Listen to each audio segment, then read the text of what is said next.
Namaskaram. In the noise of the world, where appearances are celebrated more than essence, there exists a kind of woman who is not loud, but she is undeniable. Not because she seeks attention, but because her presence is profound. When times get hard, she does not just endure, she evolves. Today, we are not here to talk about trends. We are here to recognize the timeless, the rare. Let's explore the 5 signs of a rare woman and through them understand how you can find your center in the storms of life. To be rooted is far more powerful than to simply appear strong. Strength, as the world defines it, is often noisy, clenched fists, loud voices, declarations of independence. But true strength is silent. It doesn't have to prove itself. It simply is. A rare woman doesn't draw her power from resistance. She draws it from depth. Like an ancient tree, she is not moved by every gust of wind. She knows that storms may sway her branches, but they cannot shake her soul. This kind of rootedness comes from a deep inner clarity. It's not that life has been kind to her. In fact, she may have endured more than most. But the difference lies in how she has met her life. Instead of becoming bitter or hardened by pain, she chose to go inward, to listen, to stay. While others escape discomfort, she sits with it. She lets the suffering speak, not to torment herself, but to understand the nature of things. And this rootedness, this inner anchoring, gives her a kind of presence that doesn't need introduction. When she enters a room, it is not her outfit or her words that command attention. It is her stillness. She doesn't seek the spotlight, but the spotlight often finds her. Not because she's loud, but because she's real. And in a world full of performance, authenticity is rare. People don't always understand her, but they feel her. They may not be able to name it, but they know there is something solid, something unshakable about her. When hard times come, and they will, she doesn't fall apart easily. It's not that she doesn't feel the pain, she does, deeply. But she is not defined by it. She doesn't flail or panic, she grounds herself. She breathes. She becomes the eye of the storm, not the debris caught in it. And those around her, whether they admit it or not, find themselves steadied by her steadiness. This is not about being cold or detached. In fact, her rootedness makes her more compassionate, not less. Because she has sat with her own darkness, she can hold space for the pain of others. She doesn't try to fix everything, nor does she run from the messiness of life. She simply is. And in that being, there is healing, there is power, there is peace. So when we speak of a rare woman, let us not mistake noise for power or struggle for weakness. She is not performing strength. She is living from a place deeper than fear. She is not rising above life, she is woven into it. And in that grounded presence, she becomes a quiet force, steady, sacred, and profoundly rare. There is a kind of fire that destroys, and then there is a fire that warms, that lights the way, that draws people in from the cold without burning them. A rare woman carries that second kind of fire. Her presence isn't intimidating, it's illuminating. You don't feel small around her.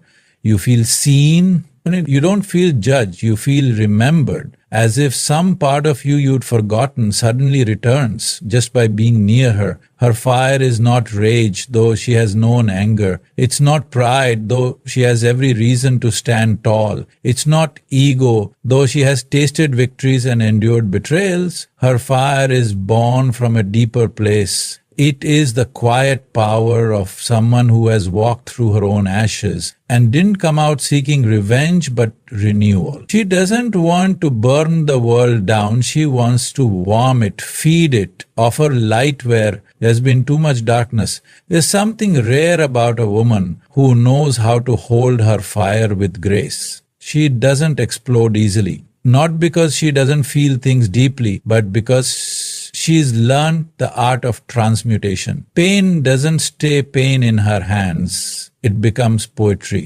Grief doesn't remain grief, it becomes wisdom. She has mastered the sacred alchemy of the soul, turning suffering into insight and insight into presence. When the world pushes her, when it mocks her tenderness or underestimates her, she doesn't shout back. She smiles, not out of submission, but because she knows. She knows her power doesn't need to announce itself. It is enough that she knows who she is. Her fire is steady, not for show. You can cook on it. You can gather around it. You can sit by it and be changed. Not because she's trying to change you, but because being around her makes you want to become more whole. Her passion does not demand space, it creates space. She listens when others talk, not waiting for her turn to speak, but genuinely present. And when she does speak, it lands.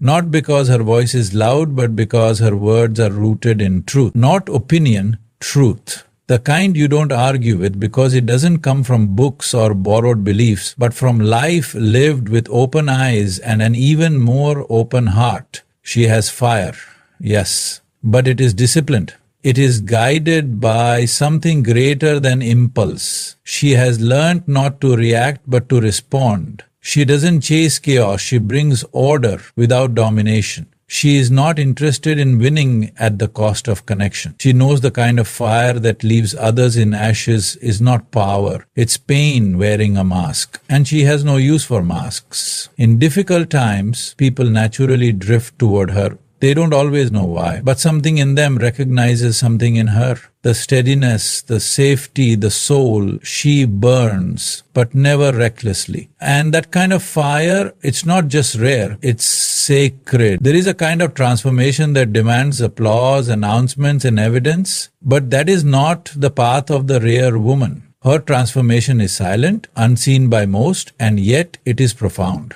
She does not shed her old skin with spectacle. She does so in solitude, in stillness, in the deep of night, when no one is watching and even her own mind doubts the process. She is not concerned with broadcasting her becoming, because for her the becoming is sacred.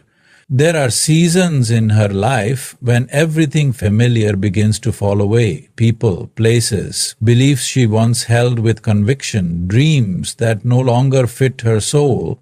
In those moments, when many might grasp and cling and resist, she chooses something far more courageous. She surrenders, not in weakness, but in deep trust. She knows that life is not punishing her, it is preparing her. Her cocoon is not a prison, it is a process. And she honors it even when it hurts. She disappears not because she is lost, but because she is learning. She stops explaining herself. She retreats from noise. She unplugs from what the world says she should be and begins listening to the quieter voice within, the one that whispers truths instead of shouting demands. This is not avoidance, this is awareness. She has learned that not every shift needs to be shared and not every healing needs to be visible. Some things are too sacred for display. When she goes quiet, people may wonder what happened to her. The ones who only saw her surface might assume she is fading. But she is not fading, she is forming. Within that sacred space of silence, she is facing everything the world taught her to avoid. Old wounds, patterns, fears. She meets them without flinching. She doesn't distract herself with the illusion of busyness.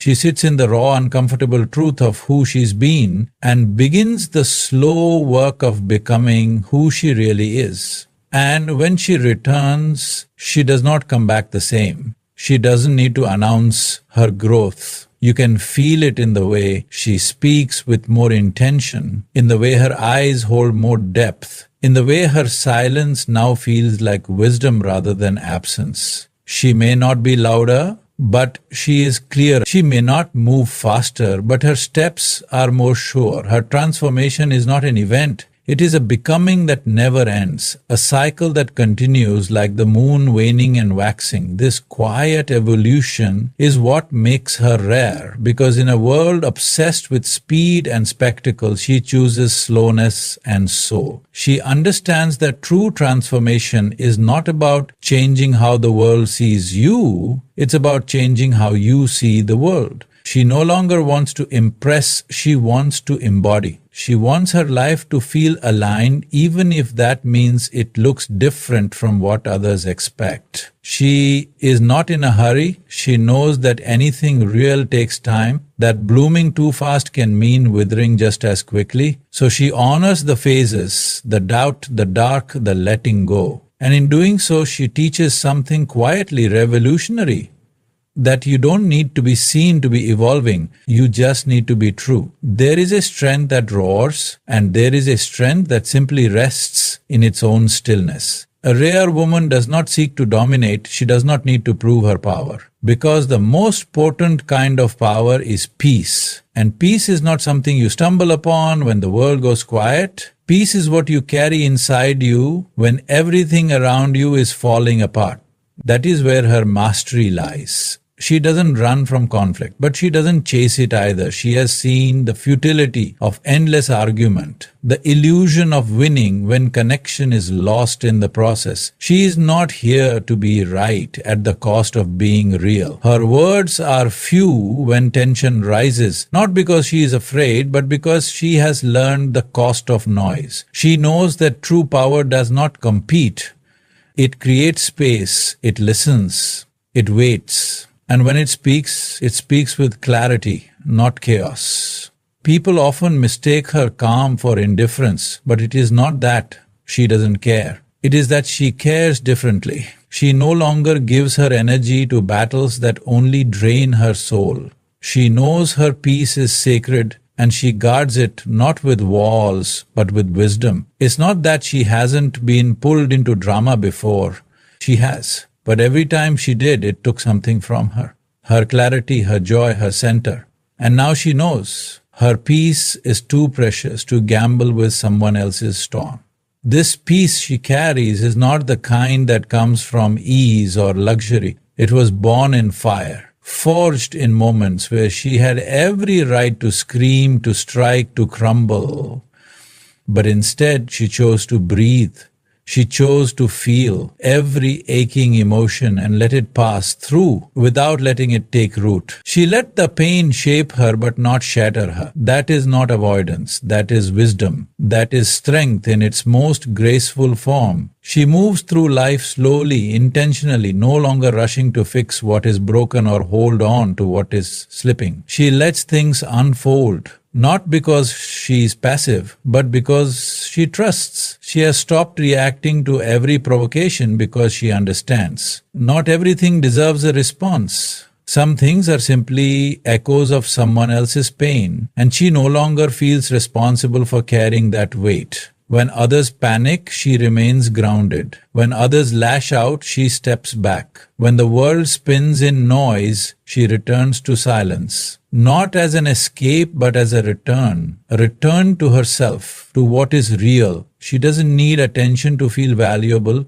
nor validation to feel whole. Her peace is not a result of circumstance, it is a decision. A devotion, a daily choice to no longer abandon herself for the comfort of others or the chaos of the crowd. And this is what makes her rare. In a time where everyone is shouting to be heard, she becomes magnetic in her quiet. In a time where power is often measured by how much control one can exert, hers is measured by how little she needs it. She doesn't take over, she takes her time.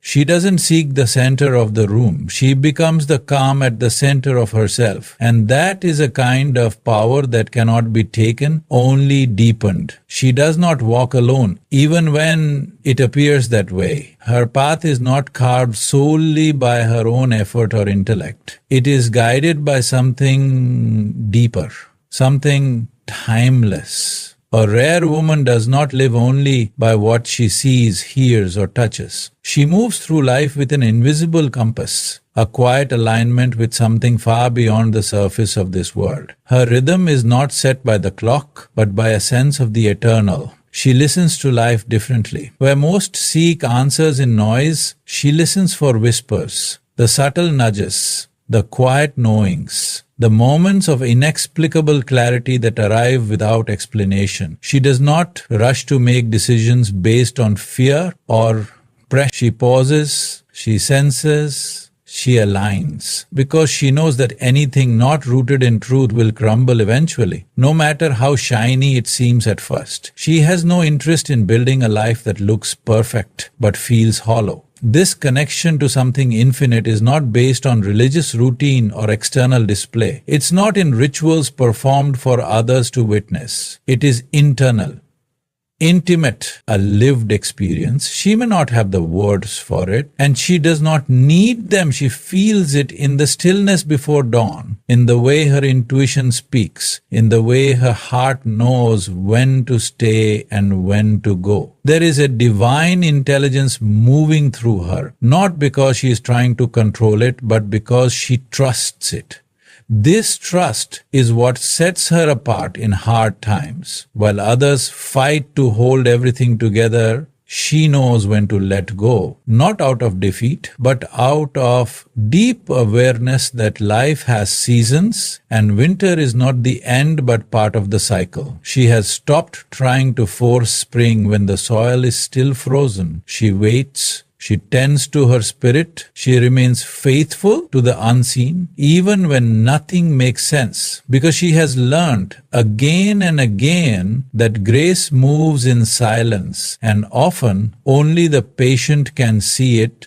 She does not collapse under the weight of uncertainty, because she no longer seeks certainty from the world. She draws it from within, from that unshakable place inside her, where fear cannot reach. And when people ask how she stays so grounded, so calm in the midst of life's unpredictability, she does not give a formula. She may just smile, because how do you explain a relationship with the infinite? How do you describe something that must be felt, not taught? Her strength is not loud. Her confidence is not performance. It is a knowing that even when she does not know what's next, something wiser than her mind is already guiding her. That even when she feels lost, she is being led. And that every detour, every delay, every heartbreak was not an obstacle, but a redirection. She has stopped asking why everything happens and has begun asking, what is this trying to show me? And because of this connection to something beyond herself, she does not shrink in hard times. She expands. She becomes softer, not weaker, more open, not more guarded. She lets difficulty refine her rather than define her. And even when her heart breaks, she keeps it open, because she knows that life flows most freely through what is open, not what is closed. Her walk is not hurried, but it is holy, not perfect, but profoundly present. And in every step she takes, there is a quiet prayer, not always in words, but in the way she moves, the way she gives, the way she simply exists. She is not just surviving life, she is walking with it, aligned, attuned, and always listening. Stillness is often misunderstood. In a world addicted to movement, to achievement, to constant display, stillness is mistaken for stagnation. But a rare woman knows that stillness is not the absence of motion. It is the presence of depth. It is not that she doesn't move, it's that she doesn't flail. She doesn't rush to keep up with expectations or prove her worth through endless doing. She knows the value of pausing, of listening, of allowing life to speak before she responds. In the midst of chaos, while others are pulled in every direction by urgency, opinion, and noise, she becomes quiet. Not because she is avoiding reality, but because she wants to see it clearly. She doesn't react out of impulse. She watches, she senses, she waits for the truth beneath the surface to reveal itself. This waiting is not passivity, it is power. The kind of power that isn't interested in being the first to speak, but in speaking from clarity when the time is right. She has seen what happens when we chase every emotion, every opportunity, every demand placed upon us by the outside world. She has been exhausted by it before. She has burned out trying to be everything for everyone. And now she chooses a different way. Stillness for her is not laziness or lack of ambition. It is self-respect. It is knowing that when she moves from alignment, not anxiety, her steps are fewer but far more impactful. This stillness is also how she heals when life breaks her heart, and it has, more than once. She does not immediately look for distraction or a quick fix. She withdraws, not to disappear, but to listen to the ache, to honor what is being asked of her. She does not rush her healing, she does not perform it. She allows it to be messy, non-linear, sacred. And in that space, her silence becomes medicine, her breath becomes prayer, her solitude becomes sanctuary. People sometimes wonder how she holds herself with such calm, how she seems to carry so much without being crushed. What they don't see is how often she chooses her peace over her pride, how many times she has paused in the middle of a storm to ask herself, what is really mine to carry? Instead of absorbing everyone's chaos, she observes it. Instead of mirroring other people's urgency, she stays grounded in her own rhythm. This choice to be still is not always easy. The world often demands reaction, demands speed, but she has learned that speed without direction is how people get lost. And she has no interest in getting lost in the noise again. She would rather move slowly and arrive whole than rush forward and leave pieces of herself behind. Her stillness does not mean she has all the answers. It means she is willing to live the questions until the answers come. She is willing to sit in the unknown, to hold space for both hope and heartbreak. To not force a conclusion where life is still unfolding, and in doing so, she teaches those around her that there is strength in not knowing, that there is wisdom in waiting, that sometimes the most powerful thing you can do is not react, not rush, but rest. She is not trying to be untouchable. She is simply committed to staying intact. And her stillness becomes a gift to herself and to others. It calms, it clarifies, it reminds those around her that you don't have to scream to be heard, that silence can speak volumes, that in a world constantly trying to pull you out of yourself, the most radical thing you can do is return again and again to your own center and rest there without apology. A rare woman does not need to be the center of attention to feel fulfilled. She does not need constant applause or admiration to know her worth. Validation comes from a much quieter, deeper place. From within, she has walked the long, winding road of self-doubt, of trying to earn love by being what others needed her to be. She has worn masks, played roles, spoken softly when she wanted to roar, and smiled when her soul was aching. And she has grown tired of it. There comes a moment in her journey when she stops waiting for the world to give her permission to be herself. She stops shrinking to fit into containers that were never designed for her spirit. She stops molding herself to be digestible, to be easy, to be liked. And in that moment something shifts, not outside but within. She begins to belong to herself. This self-belonging is not loud. It is not defiant or arrogant. It is peaceful.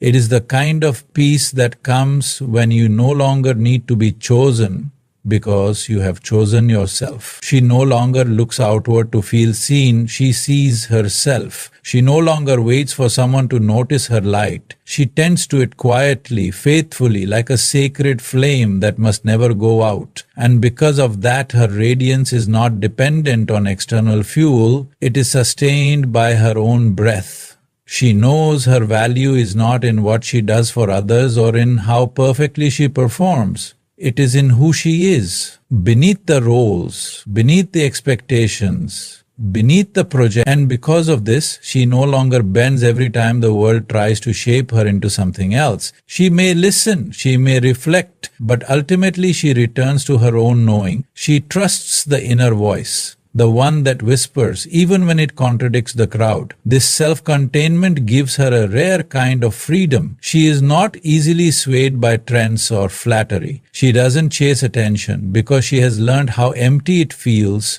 when you gain the world but lose your own center. She would rather walk alone in truth than be surrounded in pretense. She does not crave admiration, she craves authenticity. And so she attracts not many but the right ones. those who can see her without decoration, those who meet her where she is, not where they want her to be. Her ability to hold herself in joy, in pain, in loneliness, in love is what gives her power. She doesn't break easily, not because life hasn't tried, but because she knows how to come home to herself. Again and again, when the world gets too loud, when the noise tries to convince her she is not enough or too much, she returns inward, and there in that silent sanctuary, she remembers she is whole. Even when she is healing, even when she is doubting, even when she is tired, she lives in alignment with her essence, not her ego. And that alignment creates a life that feels like truth, not performance, not obligation, not illusion. She does not compete, compare, or conform. She creates, she connects, she carves out space for her soul to breathe. And in doing so, she gives permission, silently, powerfully, for others to do the same. She is not rare because she is perfect. She is rare because she is true, unedited, unmasked, untamed. A woman who has chosen to be her own source, her own mirror, her own companion, not because she doesn't need anyone, but because she no longer abandons herself to be needed. In a world that constantly tells you to be more, she simply chooses to be herself. And that is everything. So if ever you find yourself in the presence of such a woman, quiet in her power, graceful in her stillness, unwavering in her truth, do not be deceived by her softness. Within her lies the strength of centuries, the silence of sacred lands, the fire of 1,000 rebirths. She does not seek to be understood by all. She is not here for applause. She is here to be, fully, fiercely. And if you are such a woman, or feel the stirring of her inside you, honor her, trust her. The world may not always recognize her at first glance, but it needs her now more than ever, not because she conforms, but because she remembers. Remembers what it means to walk through fire and still offer warmth, to stand in truth when it's easier to hide, to love without losing herself. She is rare, not because there are few like her, but because few dare to be like her. And yet she walks on, steady, rooted, luminous, unfolding, exactly as she was meant to